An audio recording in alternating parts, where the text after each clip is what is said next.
This is a Hot Pie Media original. The snake or that situation, is that like symbolism for you? For a moment, you know, because it was closure. I did it. I found and you know what I did as soon as I did that? I called my dad and I told him what I did. I told him I boiled the water, dumped it on him, hit him with the thing. And he was like, well, how big was it? I was like, I don't know, maybe a foot. And he's like, why don't you just hit it with the shovel? Why'd you have to? I was like, because that's what you did. And he's like, I mean, that serves him right. But I mean, he first was like, why? And then he was like, well, did you? And then he started giving me pointers, which is how dark my dad is. He was like, did you dump it on him? Or did you like slowly pour it on him? And I was like, I just dumped it on him. He's like, nah, you gotta. He was like, nah, you gotta make them. You gotta make sure they feel that shit. You do it slow.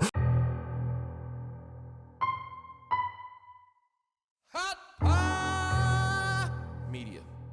Stupid dumb beat made by G-Bro.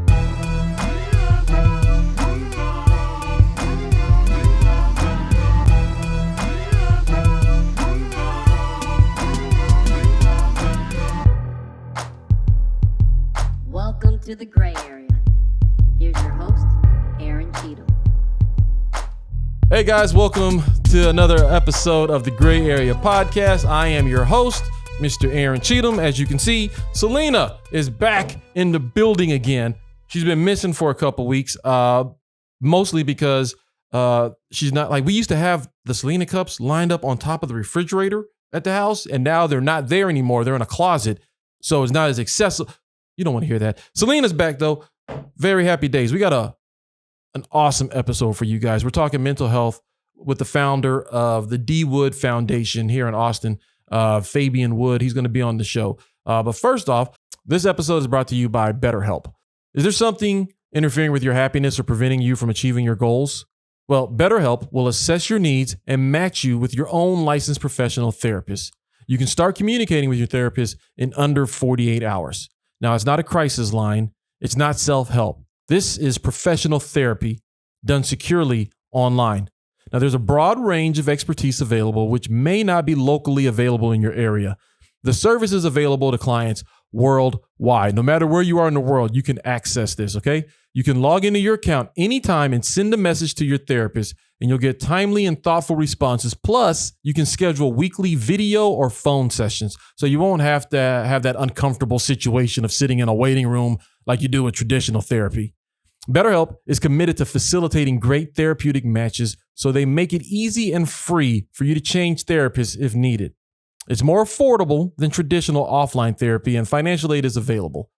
BetterHelp wants you to start living happier today. Visit their website and you can see the testimonials of thousands of people who have used this service. Visit betterhelp.com/gray. That's betterhelp.com/gray and join the over 1 million people who have taken charge of their mental health with the help of an experienced professional. In fact, so many people have been using BetterHelp that they're recruiting additional therapists in all 50 states. BetterHelp.com/gray. Go there. You get 10% off for gray area listeners. BetterHelp.com/gray. Get 10% off your first month. So check it out. It supports the show and support yourself and your family and the people around you, your loved ones. Go to BetterHelp, check them out, and do not be afraid to seek the help that you may need. All right, guys, our guest this week, activist and philanthropist here in Austin, Texas, personal friend of mine, really good dude. Fabian Wood is joining us, founder of the D Wood Foundation. Fabo, how you doing, brother? Doing good, man. Thank you for having me again. Yes, thank you. We did this a couple years ago back on the Black and Tan podcast, but had to bring you in, see the new. This is the thing. I'm going to be real with you for a second. I got some new shit, right? So I got to. You do. So I was like, hey, you remember what I used to rock with? I'm showing off. I'm don't really give a fuck what you got to say. I'm showing off. Look at this shit. You showing off, man, because I wasn't expecting. I was telling him that I thought I was going to come in to this room, you know what I'm saying, specifically, which is a beautiful room. But I came into a whole office front. You got this going on here, this going on there. And I'm like, I walk into your meeting and they're just all about you. And I'm like, all right, man. Hey, sorry, big shot. Hey, you didn't see last time. It was me. We weren't using the cell phone anymore. We had the little setup, but I didn't have a white guy running the board. No, Yeah. you didn't. That's really what it was. I had to get a brother on here, be like, "Look, I got me a little redhead white boy over there.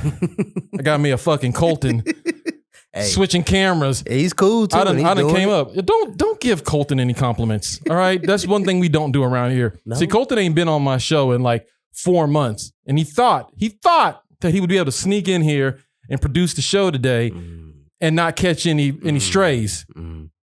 It's all on air, huh? You thought wrong, bro. Well, he told me he was gonna give me the Barry D voice effects. So Oh, is that what's happening? yeah, the Billy D rather. So I'm trying to work on that. So he's on my side. I'm on his side. Colton, it's my boy. Don't please. We don't build Colton up. We only tear Colton's down. Okay. So last night you and I were a part of an event here in Austin, promoting healing through laughter. Mhm.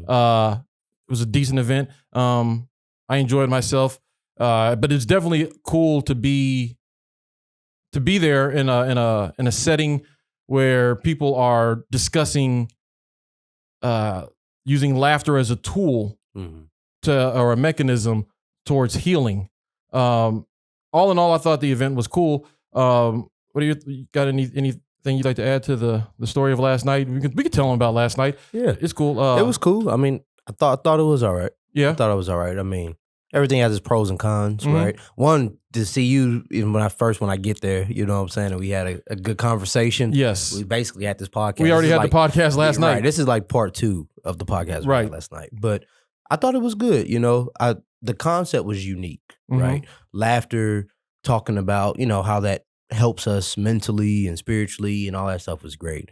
I think as we know, logistically, there were obviously some things that could have been better. We could have, you know, and then there was a little circle jerking going on. But outside of that, I think it was good. No doubt. For me as a performer, it was a little different. Mhm. From a performance standpoint, the ceilings are really high, so the acoustics in there were really, and it was really loud at times. It was. It was really loud. It was. So that was a little different. And then, you know, just the way that I don't understand how the audience ended up the way they did. And this is I'm not shooting shots. I'm not throwing shots. But legit, there was like maybe 40 people there?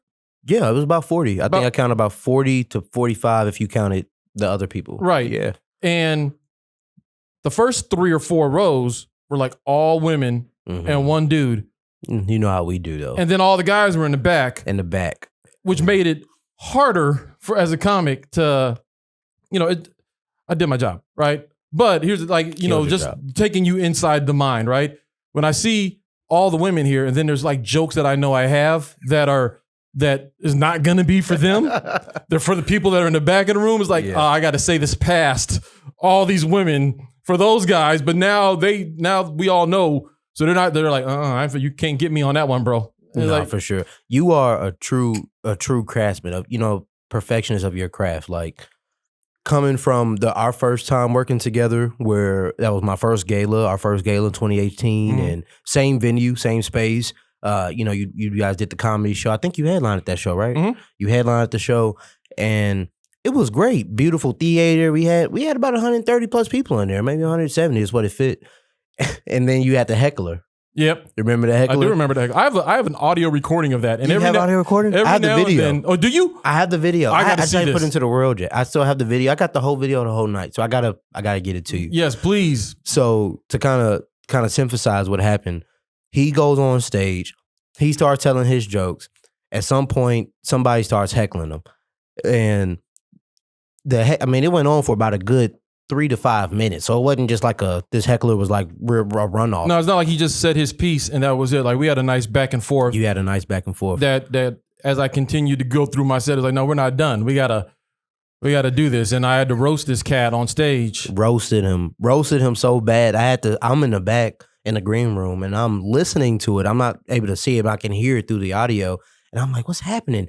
And then I just hear you start going on him, and I hear him going back, and I'm like, hey, I tell one of my guys, like, hey, you gotta go tell him this. He gotta go if he can't be quiet. You know what I'm saying? After you didn't gun him, and now his pride is just too high. Yeah, he just kept on coming back for more. And then it's like, now it got to the point where now I'm talking shit about your socks. Like, it went that far. Like, don't come talking to me with socks you bought at Safeway. Bro, like, you gunned him. You gunned it. I thought it was great. And then coming in and seeing you in this space, 3 years later, and seeing your podcast space, which is beautiful. You know what I'm saying? Just the evolution and the progression is just so great. And then how you were able to handle that moment where you're right. There were a lot of women in the front and a lot of your jokes. You didn't adjust your jokes. I can tell that you didn't completely adjust your what you had in mind and in state just because of the audience that was there, which I loved. You know, because people need to feel uncomfortable. People need to be in different spaces because that is a reality, right?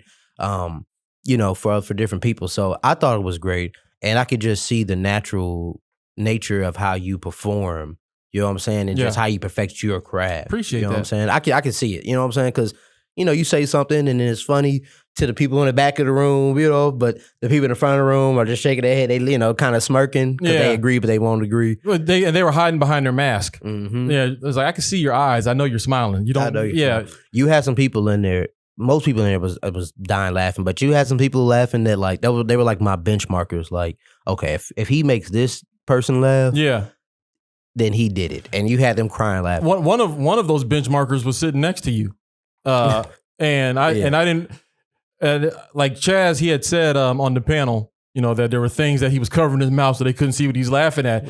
I think I know what they were, but because you guys were behind me, I was like, there was a couple times I heard him, and I was like, oh, Mr. Hard Ass. Right. Because Chaz don't smile. Most of the people you heard was me crying, laughing. Was it? Like okay. Oh my God. There was a couple times I heard Chaz though, and I was just, because Chaz, he's got that stone wall, right? So to be honest with you, when I heard something from behind me, I was like, oh, well, fuck everybody else. If I got Stonewall Jackson back here to crack up, that's what's up. I mean, that's what just. But nobody's too hard to laugh. The cool thing about last night and the conversation that I would like to have with you is we talked about a lot of stuff on that panel, but definitely mental health and how laughter is used as part of treatment and helping people that are going through stuff, especially. And a lot of the conversation last night was about us as a Black community.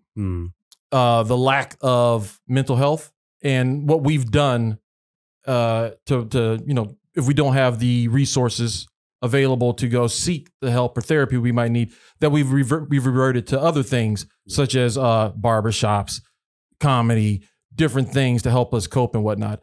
Now you started the D. Wood Foundation in what year was it? 2017? Okay. July 2017. Can you tell us a little bit about that, and then we'll expand more about, you know, this mental health conversation we had last night? Yeah, absolutely. So how did the foundation come to be?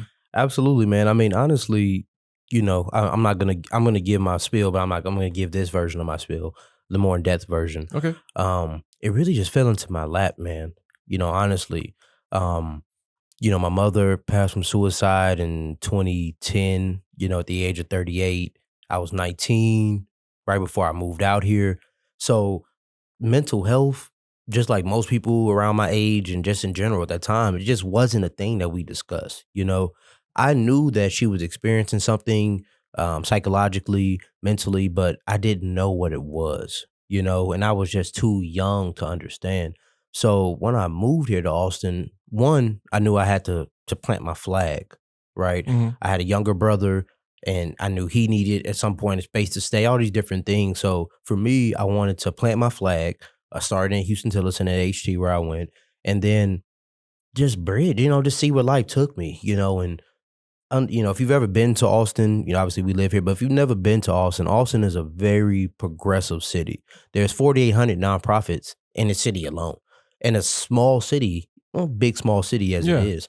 So the progression was what kind of attracted me. I was kind of naturally a progressive person. So I kind of changed a lot of parts of my life when I first moved here. Can I add something? Yeah. Because you, like, your mother passed, but to add to like for the audience, to add to the broader picture of who you are, your mother passed when you were 19, but your father's been incarcerated Right. for a hella long time as well. Very long time. So like your mother was going through mental health stuff, but like you also yeah. probably were dealing with a lot of stuff, especially after your mother passed. But I mean, with both of your parents not being present, that had to have weighed heavy on you. You're right. I mean, you hit it on the head. For me, I had a stepfather in my life for a few, good amount of years. And, so I understood manhood in those aspects. But, not having your bloodline is going to affect you a lot. And, to not go into his situation, but it's one thing if,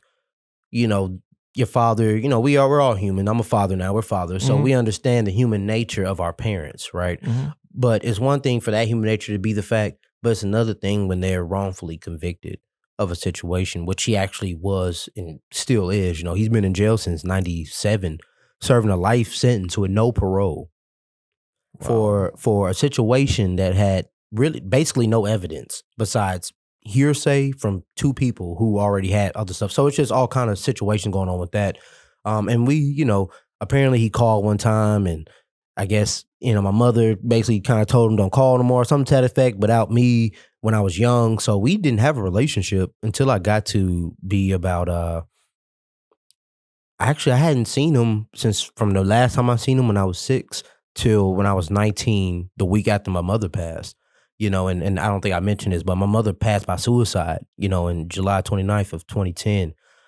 So, I mean, you can imagine all of the unanswered questions that come from a situation like that, but then that comes from also having basically both of your parents gone. Yeah. At such a young age. And you shared some of your stories last night. And of course, I would have never known if it wouldn't have been for that kind of environment and situation. So, you mentioned that you didn't have a relationship with your father from 12? Like actually like 11, 12 until I was like 28 or 29. Man, that's pretty deep, man. I mean, because when I kind of reestablished my relationship with my father, I was 19. So it's I'm still a little more impressionable at that time. Yeah. My mind's different. But as a grown ass man at that point, how did you? Man, so like first of all, I found my dad.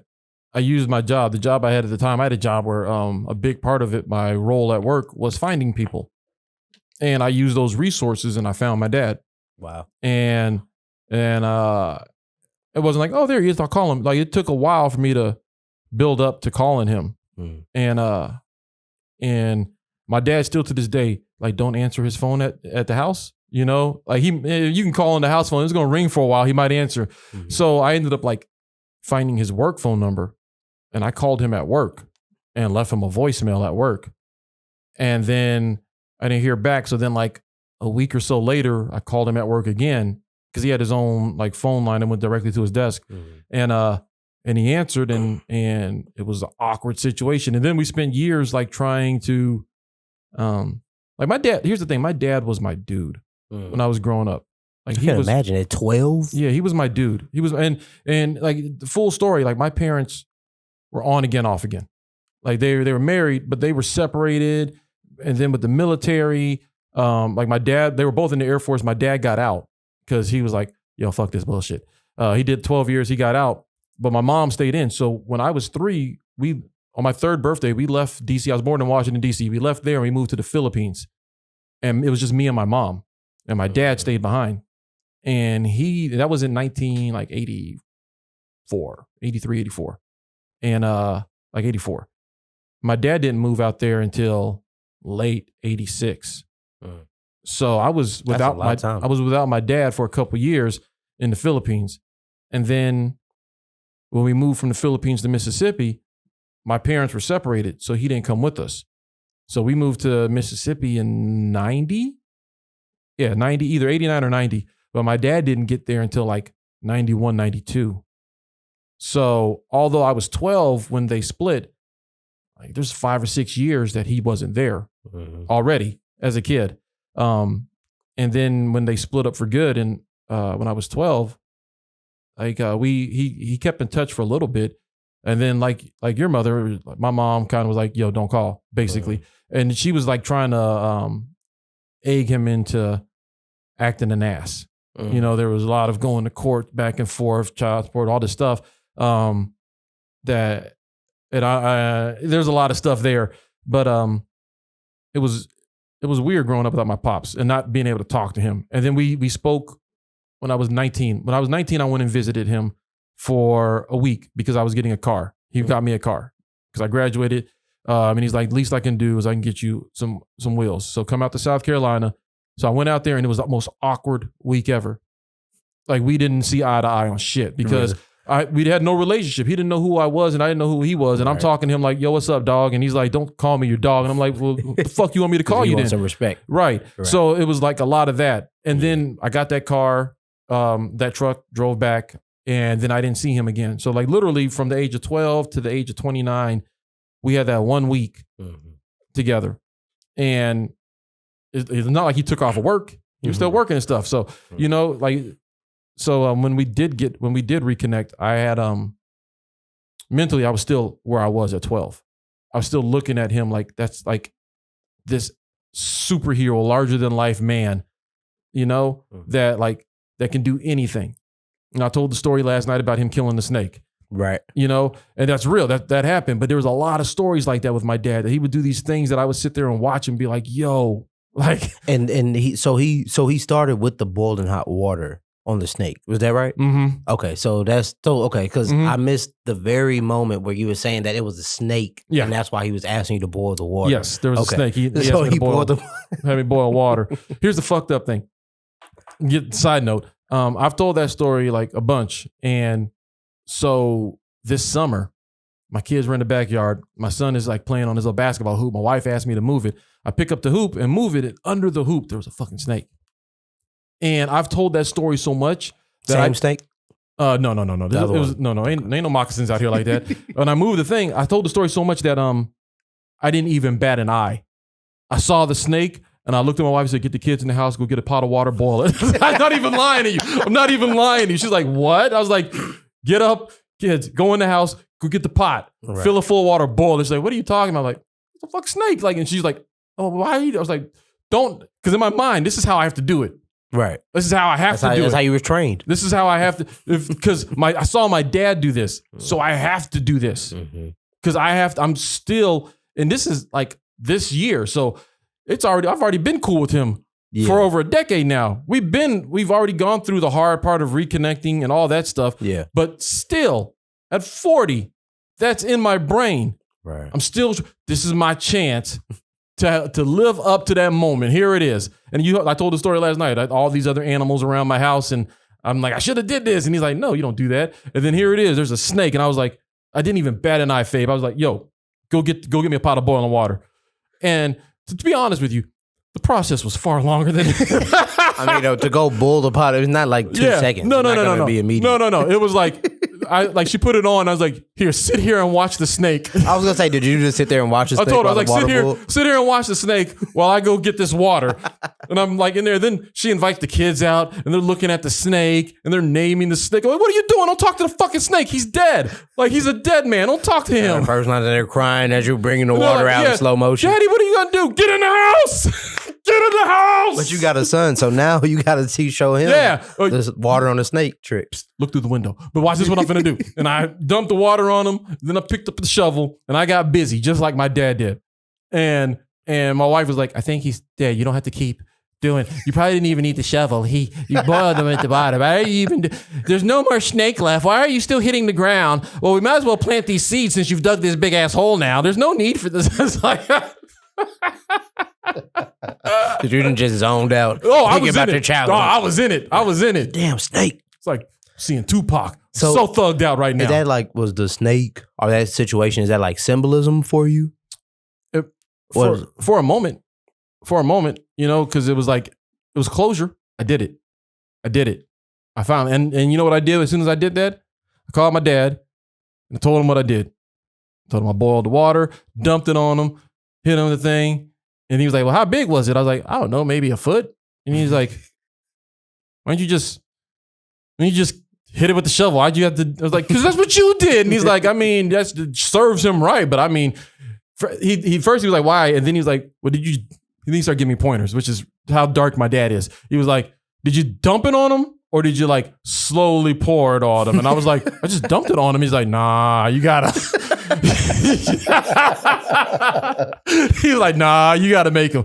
You got to make sure they feel that shit. You do it slow. Right, he's like, feel it before he dies. Right. He's like, you watch him hop around, and then you pour a little bit more on him, and then pour a little bit more, and then you get the shove. I was like, I didn't remember all that. I just saw him dump water and then start like slavery. Yo, no, that's just my dad's dark. He gets medieval and shit. Yeah. We have ventured far away from mental health because that we're talking about. Hey, it's all part of it though. It is all part of it, but that was how I got closure. And I finally had the opportunity to do that. But the initial reconnection with my pops was definitely awkward. Yeah, definitely awkward, yeah. And it took a lot. I mean, there was a lot of, and this is something in our community. This is something in the Black community that we've experienced a lot. Like there's a lot of us of our generation that grew up without two parents. We grew up in a single parent household. Yeah. And so there was a lot of like hard conversations we had to have because I grew up without him. You know, the years that I needed him most, he wasn't there. And using laughter, using humor, you know, we approached those conversations through laughing, through jokes and stuff. Case in point, my dad's a workout freak. Okay. Like he's still at 70. He's still a veteran, right? Yeah. Okay. But he's still doing 2-a-days. He's still getting in the gym. He built the gym in his house. He's like he still David works Goggins. out. Yeah. I mean, he was running 5 miles a day until about 2 years ago because he tore his Achilles playing golf. And so now he doesn't run 5 miles a day anymore, but he still gets his walking, biking and stuff. Anyway, so one day when we fresh into our relationship talking again, we're talking about working out. And I said, man, you know, I don't really have motivation to be in the gym like that every day. Like when I was younger, I would do it, but I don't really have that motivation now to be in the gym working out. And he goes, let me ask you something. You like pussy? And I go, yeah. And he goes, oh, that's your motivation. And I go, where the fuck was that advice when I was 18?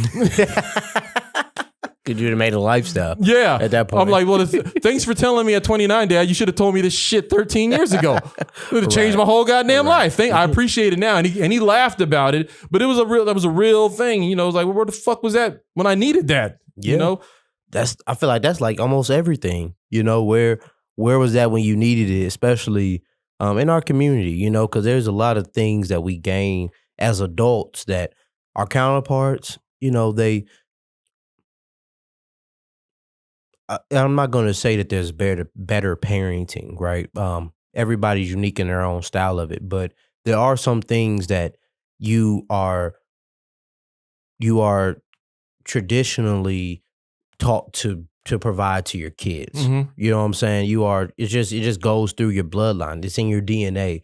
And a lot of the things we just don't learn it till a later point, you know? So kind of going back to what you were mentioning, you know, with my father, you can imagine all the things I didn't learn, not even just about manhood, because I had a stepfather, you know, for a good period of time. But what about myself? You know, Absolutely. What about my medical history? Or even little quirks that you might have that you don't know come from them. That you don't know. And that just understanding where something comes from within yourself, it goes so far, you know, within your understanding of yourself, right? Okay, I act like this because this is how I was raised by my mother, you know, and this is how, you know, my father raised. But if you don't know what things that they had, then, you know, you just don't know, you know, you're gauging it. Like when, so my wife was with me, like one of the, like, you know, still when me and my dad, like when me and my wife got together, me and my dad were still learning each other. Okay. A little bit, like we had been cool for a couple of years, but we hadn't spent a lot of time physically together. So my wife had went out there. We were in Georgia visiting my grandparents. We rolled over to South Carolina for the night to hang out with my pops. And my dad is like doing stuff around the house. He's just walking around being himself in his crib. And like both me and my wife are looking at him like, hold on, man. Like I do that. Like she's looking at me and she's like, is that where you got that from? Like I don't fucking, I guess so. But it's like I'm watching him do stuff and I was like, oh, I got that from him. I do. And she kept looking at me. She go, you do that same thing. And it's like, and so she, in her mind, oh, you got it from him. Like, no, I didn't get it from him. He wasn't there, but I did get it from him. You're right. I did. I just didn't know, but we're hardwired that way through our genetics. We are. And then you kind of start to think about it, understand it more when you have kids. And then they start doing the shit that you do. And then you're like, hold on, wait. My son, this dude is a smart ass. in both good and bad ways. Right. He says things like, he'll be like, come on, man, you already know that.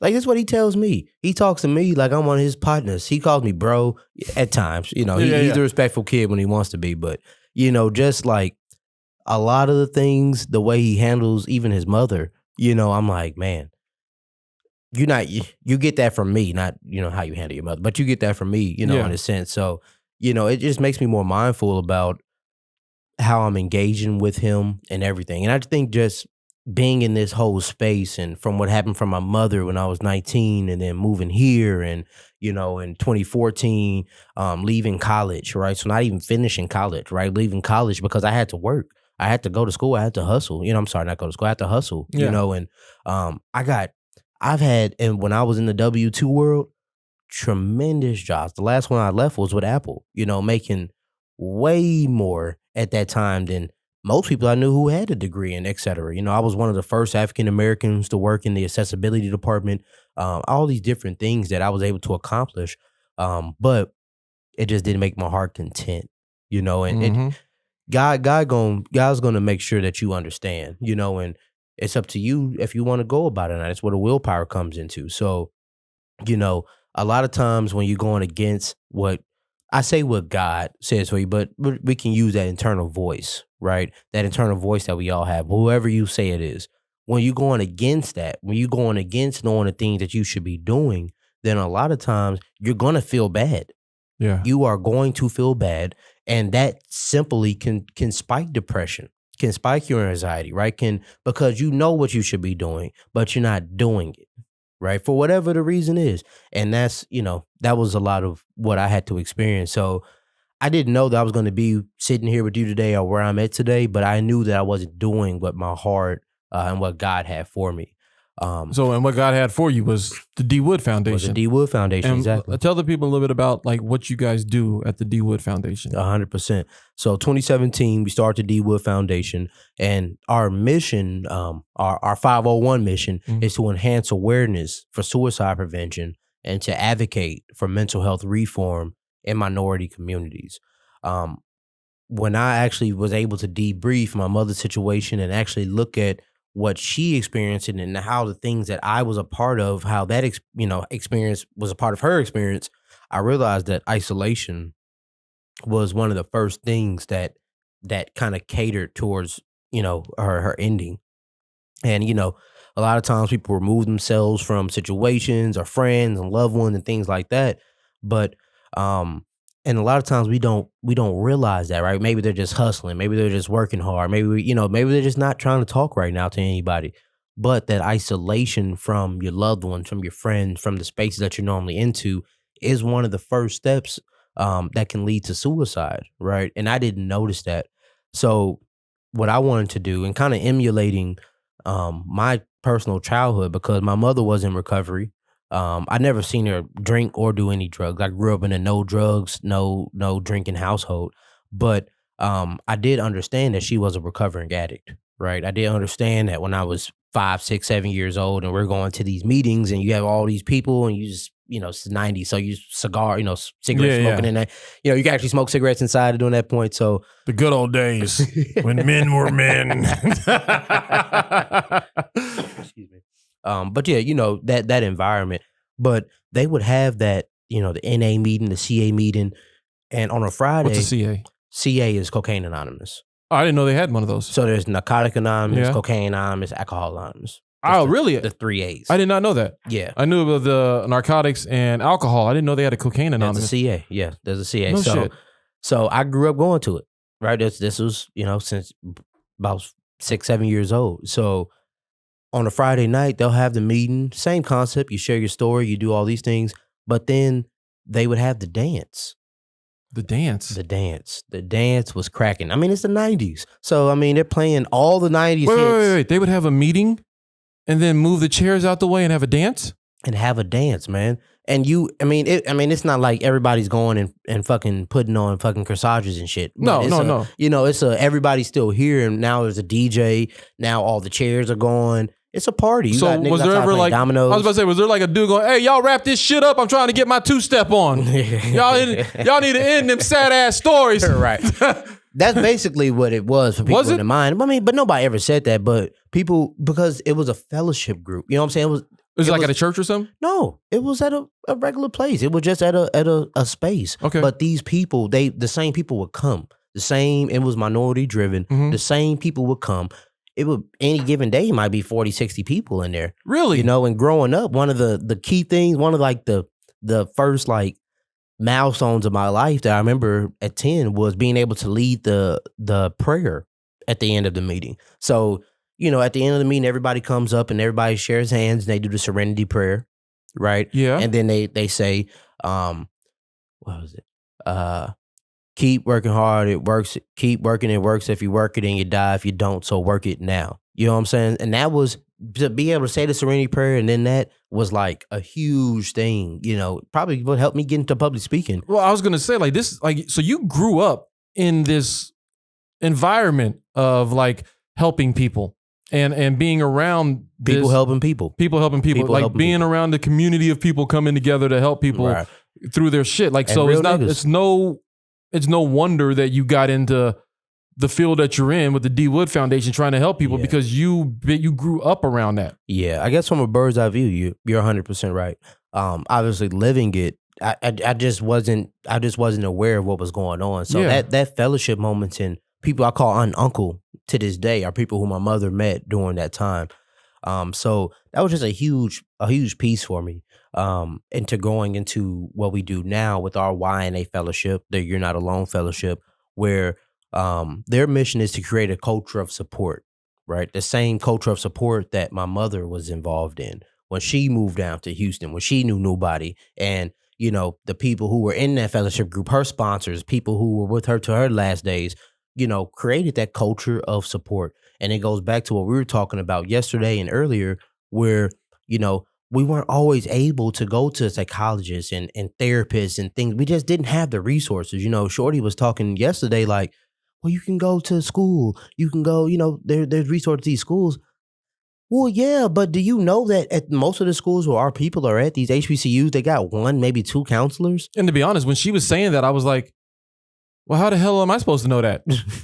Like, I'm not in school. So Right. like how, And that's not going to help you. right. That's not going to help you because we're 'cause not in school. I'm not in school, so that doesn't help. And like, there's all these free resources that they were talking about. I'm like, okay, but I don't know that. We don't know. I'm that. on the panel with you. I Right. don't know that. I've Right. never heard of this. And that's the difference. So where we sit, I'll give you our nutshell. I think I may have said it, but I'll give you our nutshell where you got one side, the professional side of this mental health space that says, well, people don't go, you know, I think I mentioned this, well, there's only 3% of our people who come. And then you have people in the community saying, well, there aren't people, well, but who's in our community, right? Who's coming over here. So there's no lineage to it, right? So where we sit is kind of in that center as a toll road, connecting and engaging the people on one side and then creating a platform for the professionals to actually get exposure to the communities. So right? basically, like, there's because bird's eye view. The thing that you hear a lot is there's no mental health help in the Black community. Yeah. That Black people don't go to therapists. That we don't do that. That's not what we do. I'm not gonna lie. I've thought that a lot. The motherfuckers in therapy?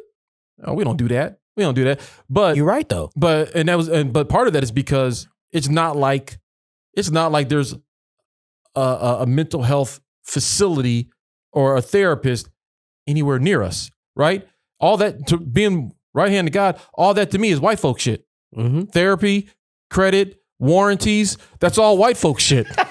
I don't get that. Like that's not what, Warranties. yeah. You're right. I'm not gonna lie. The first time I was able to take my car in and found out it was under warranty, I was like, oh shit, I get that? I don't gotta pay shit. I get warranty? Right. I thought that was for them. I legit didn't. I was like, okay, well, fuck it. But I mean, that's the same thing when you think about mental health, where you got the professionals saying, but last night we had, I can't remember her name, the therapist that was on this panel with us, saying that 95% of her clients are white, and then the other 5% are some sort of minority mixed into that other 5%. Right. And then you've got a whole community of people saying, well, if it's out there, where is it at? Mm-hmm. And I'm sitting in that group of people going, Well, where's it at? Because all we know is, you got to have insurance. You gotta have so insurance. you can go get therapy, and we ain't nobody got time for that. And she tried to mention that insurance isn't the biggest barrier, which she is correct. There are free services that are available. One, they're just not as visible in the community, but I guess you get what you pay for, right? Right. To an extent. So But there that's- isn't equity in that space. But that's where you guys come in, basically, is where there's that community saying, there ain't no help for us. And there's those people saying, We are the help. We are the help, but they can't see each other. They can't see each other. And that's where the D. Wood Foundation comes in.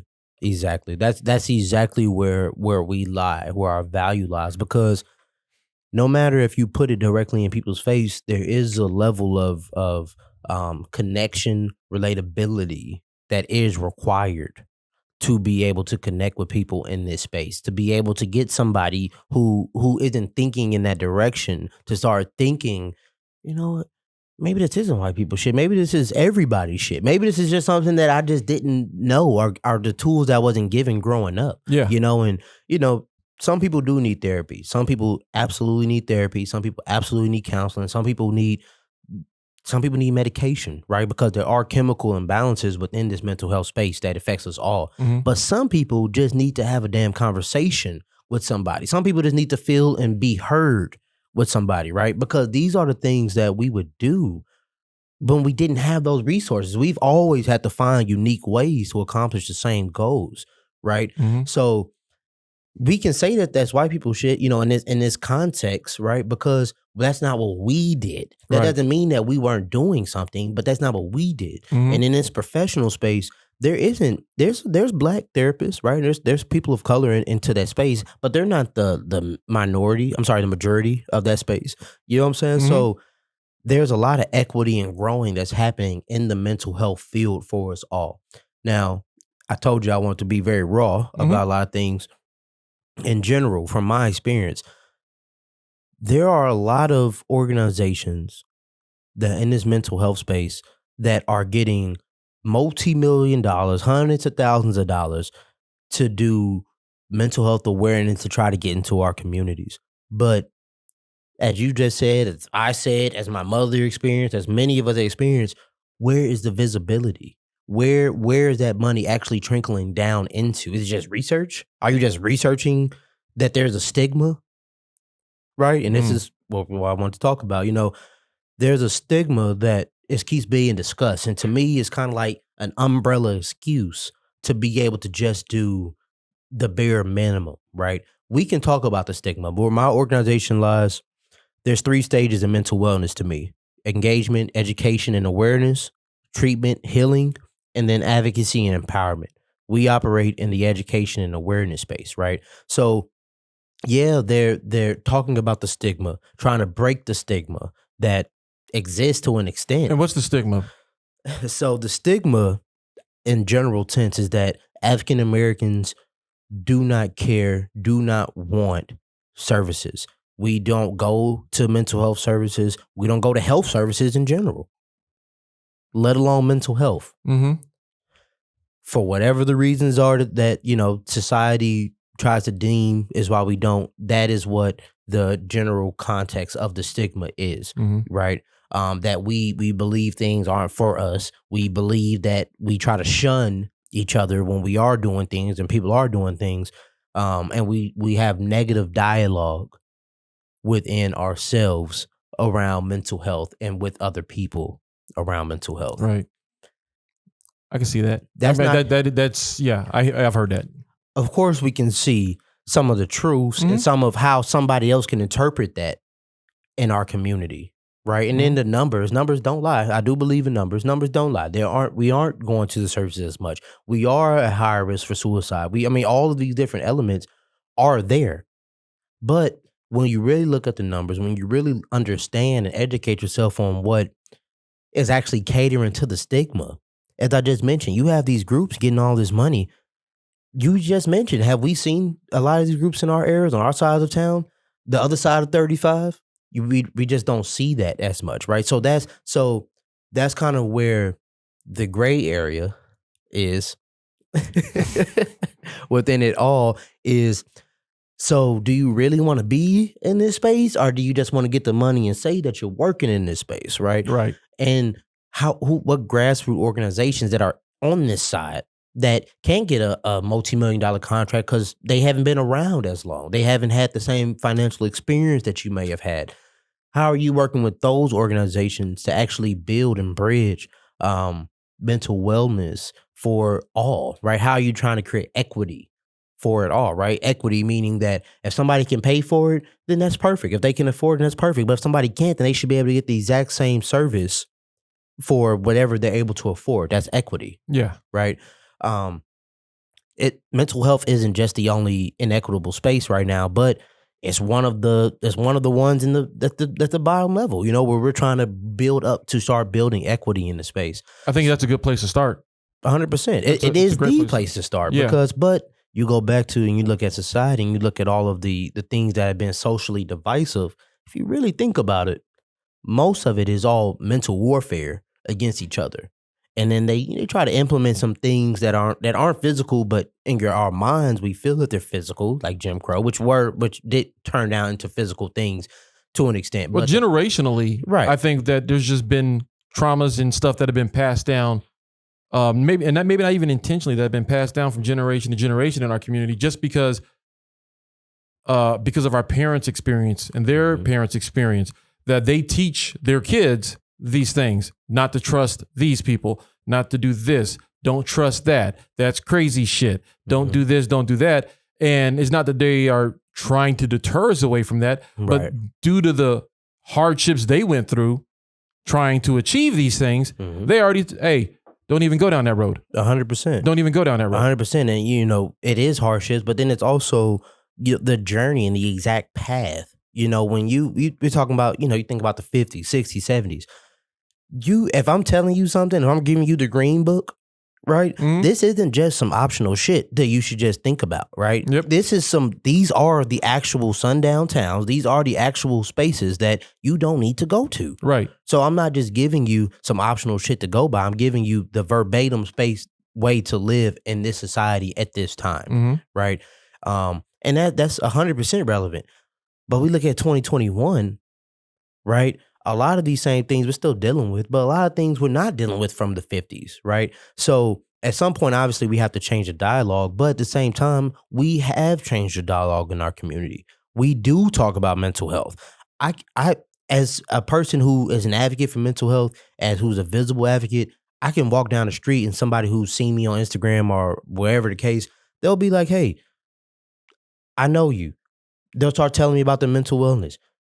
Random niggas. I mean, just people that you would not expect to do that. But that level of relatability that I have with the people who share to me that wouldn't normally do shows me and indicates to me that the stigma is not on our side. It's not that we don't want help and that we don't need help. Who in the hell in their right mind would not want help? Right. Knowing that that it was there and available. Facts. You know what I'm saying? I mean, you wouldn't. So what? I guess this is like a multi-part question.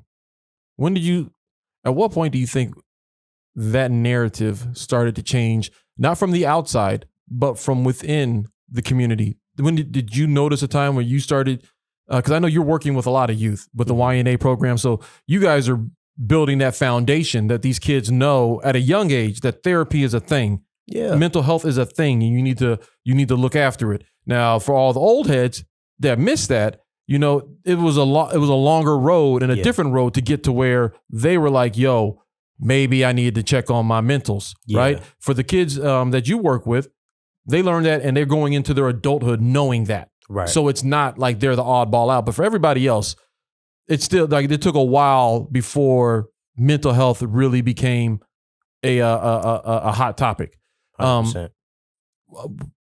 When do you think around what point? Like, because it seems like really relatively recent that Black people started really thinking and talking about mental health.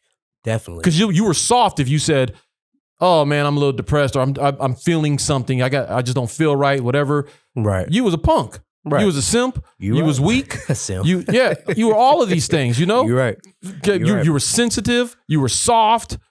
these are all the things that would be said within our community to anybody that thought about going to get help. Right. You know? You're right. But then what's the difference from that person that's saying that directly than that person that's saying, man, this is, I had shit was fucked up today. Was it Kanye? Is it Kanye? When we saw Kanye, did we go, all right, dog, Kanye needs some help. It might have been Kanye. God damn it, I'm from Chicago too. Yeah. God damn it. We all need help. Money is not the answer to everybody's problems. We can all see that in multiple situations, but at some point you need help. This man lost his mother at a blink of an eye, at a pivotal point in his career, So then he's hanging out with Trump. All these different things, it's getting just a dicked lot. down by a Kardashian. Look, I'm gonna keep him on the Chi-Town side. But yeah, so you have that aspect of it, and then you have, where somebody saying, well, again, I had a fucked up day. You know what I'm saying? That, today was fucked up. Woo. You know what I'm saying? This and that happened. We're still saying it. We're still articulating that we are having depressive symptoms.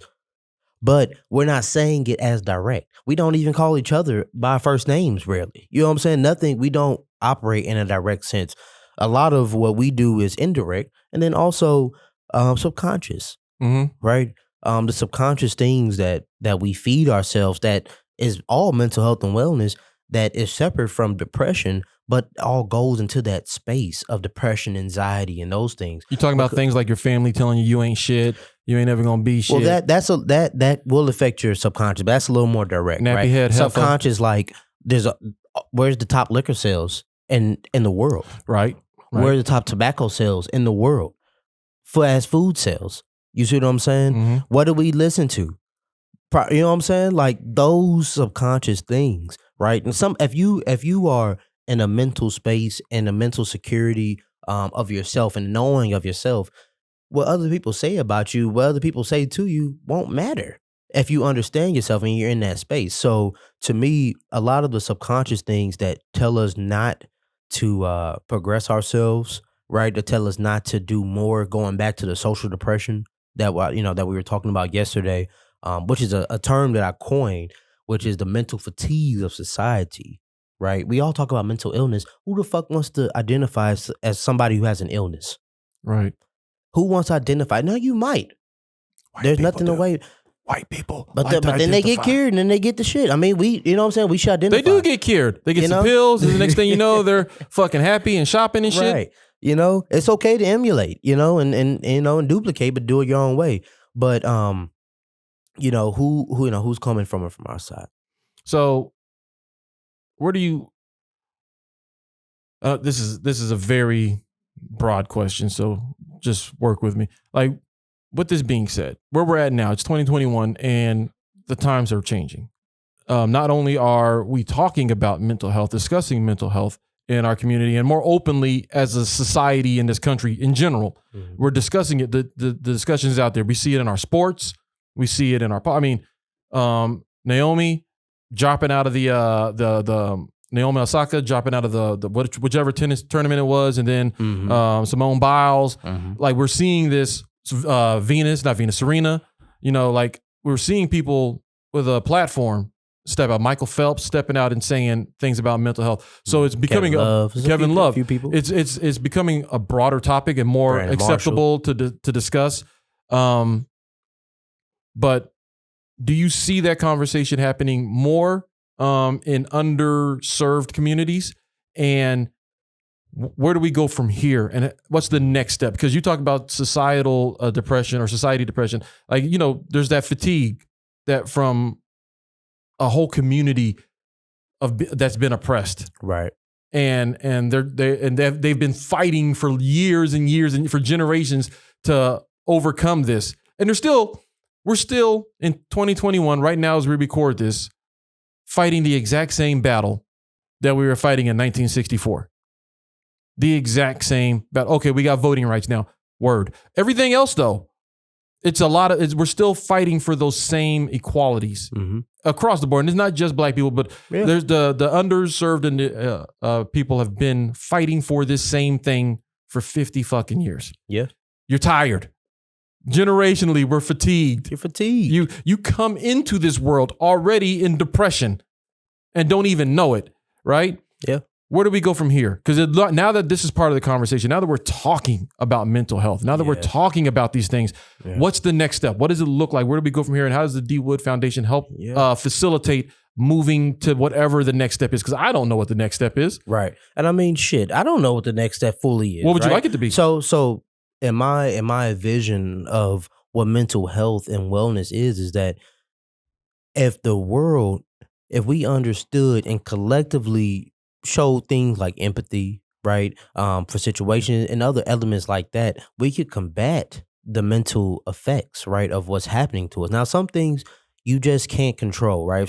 If something, we both watch the same bad situation happen, we might interpret it differently, right? So you can't combat that. But the general sense of support and building a culture of support where it's not just the people who are making the money in their space who can support us, right? Being sustainable within ourselves, not just as a Black community, but as an overall arching world, right? Every single human being on this world, we are together. Rather, society tells us we're different and all these different things, but we are together. So to me, creating a better world includes and starts, especially a better America, starts with breaking that mental barrier and getting people to understand that all of this bullshit, all of this, that's where the social pressure comes, all of this shit that we deal with that's not physical is really just bullshit that they created to keep us separated. Do we have to get rid of the racial barrier in order to get there? That's the number one thing. But when you really, the way you do that is you really look at it objectively. You know what I'm saying? What is the value of that? And you got to go back into history. I mean, you burn the book. They burn the books on purpose, right? So that we don't be able to go back to our history, but you can still look at world history. You used to look at what happened to the Turkish people, what happened all the way back to the Greeks and the Romans. And I mean, all of these different things, to the Egyptians. And I mean, you can go back into it and see that the same shit is being implemented on us today. That's been implemented on us back in the BC times, right? But now with more malice and more intent, because those people they were the experiments. They were the ones who were piloting all the shit. And now we have people who are able to understand how the human mind works, how the human body works, how the human spirit works, and create a situation, an environment, and a society that caters towards what works for them. Right? That's why you have the 5-day work week, the 8, you know what I'm saying? That shit, that's not in the Bible or some space where you can just read and just figure that shit out. That's something that somebody implemented based upon what they wanted from society and how they... A 40-hour work week, paychecks, all that shit. All of that shit. You see what I'm saying? So to go back, to me, where we start is we have to become aware and educate ourselves on the things that we're up against. It's not about creating... You need a militia. You need a group of people around you, but it's not about creating separatism. It's not about being separate or individualism. It's about creating a synced, unified space, starting with our communities individually and then unifying those communities to be able to say, you know what? I know suicide is 100% preventable, right? There are a lot of methods to suicide, right? So I'm more talking about the depressive side of suicide, right? The one that makes people feel that they don't want to be here, right? I say this in my speeches where, you know, people who commit suicide are seeking relief of pain, and they equivalate life as the primary source of the pain. You see what I'm saying? You know, social depression, you know, it fills our cups, half full. You know what I'm saying? All the things that we go through, and it's intentional. And the things that if we don't realize the intention behind what we're going up against, then we won't realize that we have to unify as a people. In my generation, you know, I'm 31 now, and even kids younger than me, individualism is at its peak that has ever been in this world. And there's pros and cons to everything, but one of the cons to individualism is that you don't have people who are supporting each other, who are there for each other, and who are willing to do the things and step outside of themselves to do that, right? Because when you're mentally fatigued, how the fuck what am I thinking about when you're telling me about your day? I'm thinking about telling you how bad my day was. Right. And basically telling you I don't give a shit. You know what I'm saying? Because my day was bad.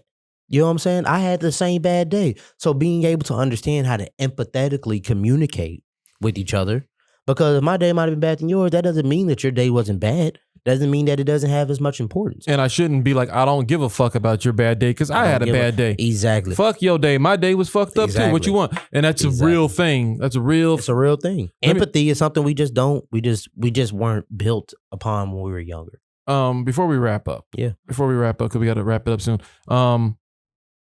We were on the panel last night with Chaz, and I was thinking to myself, like, you guys are both activists in different arenas, but they kind of work together.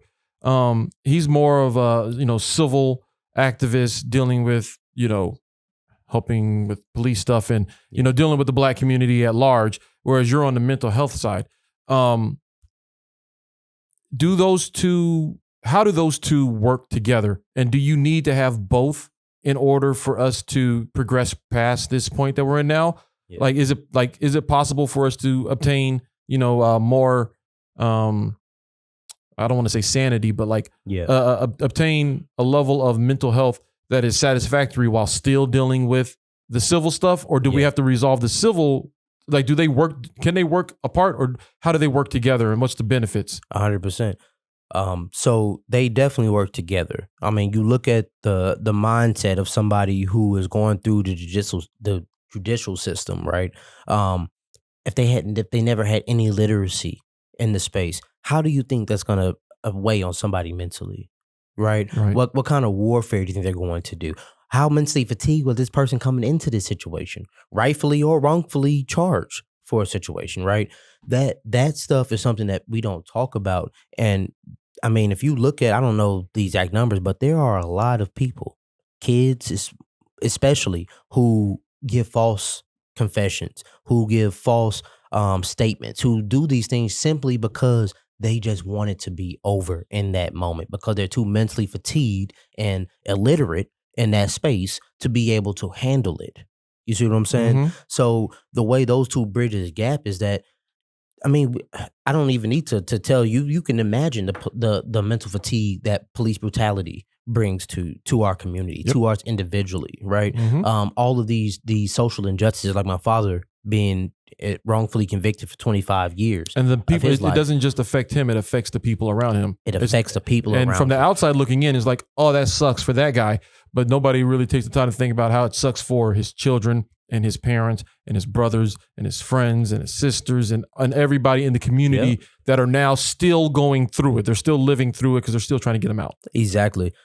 Exactly. So for me, there's so many layers to the mental health is really the umbrella, right? Mental health and wellness, community wellness is the umbrella. And then you have financial literacy, nutritional literacy, if that's what it's called, legal literacy, all of these different things that we can implement into the community once we're able to unify again, which we're building to, but be able to educate and understand what we're up against. Now we can understand all of these things that we can learn and build and develop on and trickle down to our kids. So, the work is ongoing. It's forever. Do you guys in the mental health space look at what's going on in the world civilly and think, oh shit, like we're gonna have you see protests and stuff and think to yourself, oh, we might need to get out there. Like, do you guys look out? I do. Yeah. And then, because we're a community group, I tell people all the time, I'm not a therapist. I'm not a psychologist or anything like that. I am an advocate for mental health, right? I'm a brought into the space, educated myself advocate, just like everybody else is and can be. So yeah, we should be out there in those spaces. I do believe that the professionals in the space, the people who can, write prescriptions and kind of talk to you a little maybe more in depth about whatever you may be experiencing, of course we're looking at these. Is it their job to do that? Like, is it a job of somebody that is a mental health specialist of any sort, psychiatrist, right, whatever they might be? Is it their job though to be like, hey, I do this is, and put it out there? Because I don't know, because like, would there be a need for a D. Wood Foundation if mental health care professionals were saying, hey, I'm here, I do this, come see me? Would there be a need for you guys? Or is that happening? I don't know. Is that happening? So So it is. There's nothing is never always or never, right? Right. There is a ground. So there are, of course, people, but fortunately, there will always be a need for what we do because the level of receptiveness. Somebody can be saying, "Hey, I'm here." Some people will go, right? But I mean, if you're looking at you need somebody cut for them first, though. You need somebody's got to vouch. If you're looking at looking at it 100% and you just only getting 15%, that's not even a large percentage of that. So you'll always need an organization like ours to be able to come bring you in and vouch for you. Basically, like, hey, they cool. Go ahead and fuck with them. You know what I'm saying? Yeah. You can do X, Y, and Z. So that's the blessing of us. Do you guys help out with like financial aid or finding resources for people to get the help, or do you just? Of course. Yeah. Yeah, of course. I mean, that's kind of where we lie. We don't provide any direct services at this point in our in the point of our career, in our path. We're building into the peer support space, which is kind of going back to that community culture of support. NACA sponsors that I grew up with.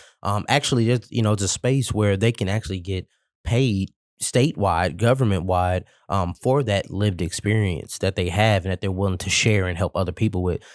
So that's kind of where we're going into that space. But in general, it's just a lot. Fabe, I appreciate you coming on the gray area with me. Can you please tell the people where they can find you and find information about the D Wood Foundation? Yeah, man, absolutely. So our website, dwoodfoundation.org. You can find us at the D Wood Foundation. You can find me at Highly Favored Fabe on basically all social medias for sure. Brother, thank you for coming on. It's always a pleasure. Yeah. We got to do this again. Got to get you. 100%. We'll get you back in the studio again. It's been, 2 years since we did this. I'm glad we sat down and chopped it up. And I really appreciate you, dropping these dimes of wisdom. I am mentally fatigued now. Dropping these dimes out here for us. And definitely, if you guys feel like you need any help, you feel like you're in a situation, remember, there's always people out there. You're not alone. Remember, this podcast is brought to you by BetterHelp.com. And you can use our promotional code, BetterHelp.com/gray. If you guys need help, it's out there. Make sure you contact Fabe. You can hit me up. I don't know shit, but I can help you. I don't mind. If you legit, if you guys think you're in a situation and you need help, I can get you to Fabe, or I can maybe point you in the direction of something else. But also just check out betterhelp.com/gray. It'll mean the world to us, and it'll probably mean the world to you and somebody you love. Yeah. Until next time, you guys, make sure you check out the podcast on the socials. We're on Twitter, we are Podcast Gray Area. On Instagram, we are at Podcast The Gray Area. And I'm on IG and Twitter at _Aaron Cheatham on both. And check out we got a bunch of fly ass shows here on Hot Pie right now. So please go and support the other stuff here on the channel. There's a lot of things going on, and man, happy holidays to you guys. Absolutely. Enjoy yourselves. Be safe. We'll catch you next week. And until then, here's mud in your eyes. Peace. Salam. Thanks for listening. You can find more episodes and all of our other Hot Pie Media originals baked fresh daily at our home online at hotpiemedia.com, the Hot Pie Media YouTube channel, or wherever you listen to podcasts.